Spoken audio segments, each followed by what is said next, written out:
Hello and welcome back to the third episode of the Pink Floyd album ranking saga and number lucky 13.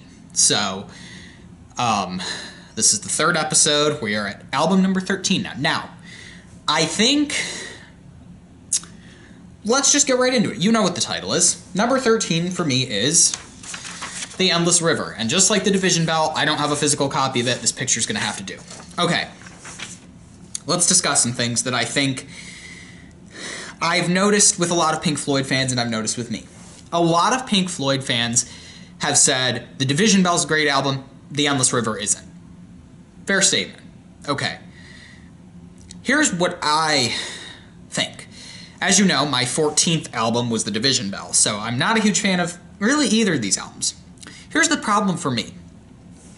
In my opinion, this album and The Division Bell are very similar.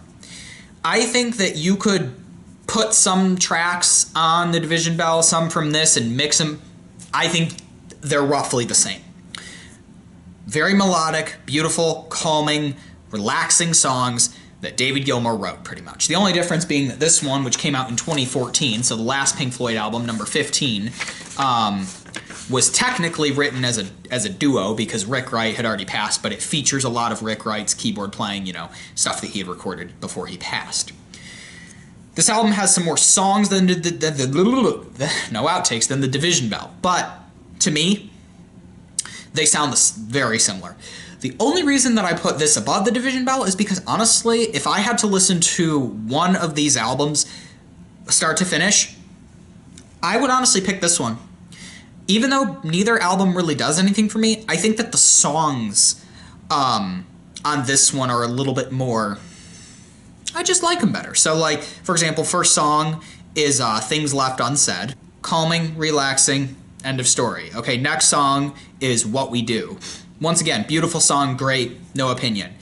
Song number 3 would be Ebb and Flow. Mystical, cool, cute, whatever, end of story. All right, then we have Some. Sounds cool, nothing much to say. Skins is the next track. Honestly, I think Skins is a little bit reminiscent of some of their really old stuff, like 60s era stuff, honestly, but again, it's fine, nothing more to say. Next track would be Unsung. Short and sweet, I don't have much to say about that. Then we have Amnesia, which is track 7. Again, great, beautiful, end of story. The Lost Art of Conversation. Short and sweet, don't have much to say. Pretty much all of the songs on the side 3 portion are shorter than you have on Noodle Street and Nightlight. Both of these songs are kind of cool sounding. On Noodle Street is a little cool, I'd say, or cooler than Nightlight.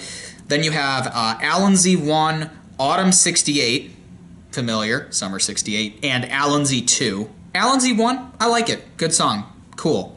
Autumn 68, nice keyboards. That's about all I have to say. Allen Z2, great jam, cool, whatever. Last song on that side would be Talkin' Hawkin'. Meh, cool, whatever. Finally, we have side 4, which is Calling, Eyes to Pearls, Surfacing, and Louder Than Words. Calling, cool, whatever. Eyes to Pearls, beautiful song, end of story. Surfacing, which is the penultimate one, good song, I like it. And of course you have Louder Than Words. Louder Than Words, of course, being technically the last song on the last Pink Floyd album. I'm going to go ahead and close this. I was looking at the track listing. My favorite song on the album by far.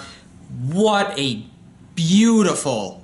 Because if you think about it, Astronomy Domine started it all.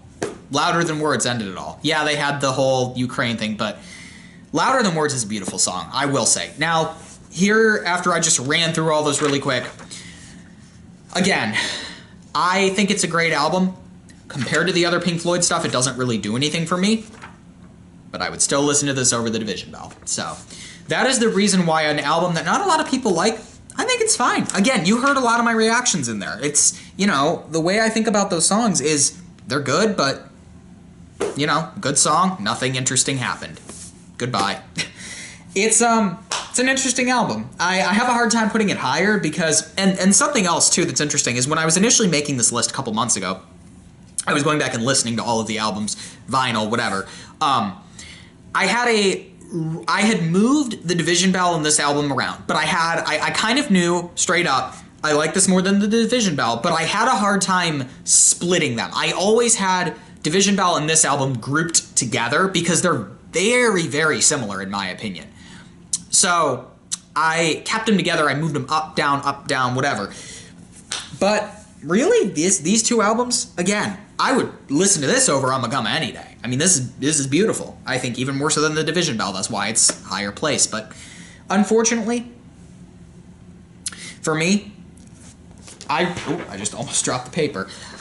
I really can't put this album any higher because there's, you know, Wish You Were Here and Dark Side in the Wall and Animals and Metal and Atom Heart Mother and, you know, all of these other albums that are just better. Even though this is a beautiful album. Again, just like the Division Bell, I will say it again, this is a great album to put on if you just want to relax. You just don't want to pay attention, you just want to listen to calming, and that's it. Great album for it. Like I said, this album and the Division Bell are both great for that. Personally, I think this has the slight edge, but I know a lot of people will disagree and say the Division Bell is way better. So that will conclude this episode. I know these two were kind of short because I don't have as much to say, but trust me, getting into number 12, we're going to have probably longer episodes. I don't know because I'm filming these as I go. So that is it. Like, subscribe, Isaac24.com, and look forward to the next episode. Bye-bye.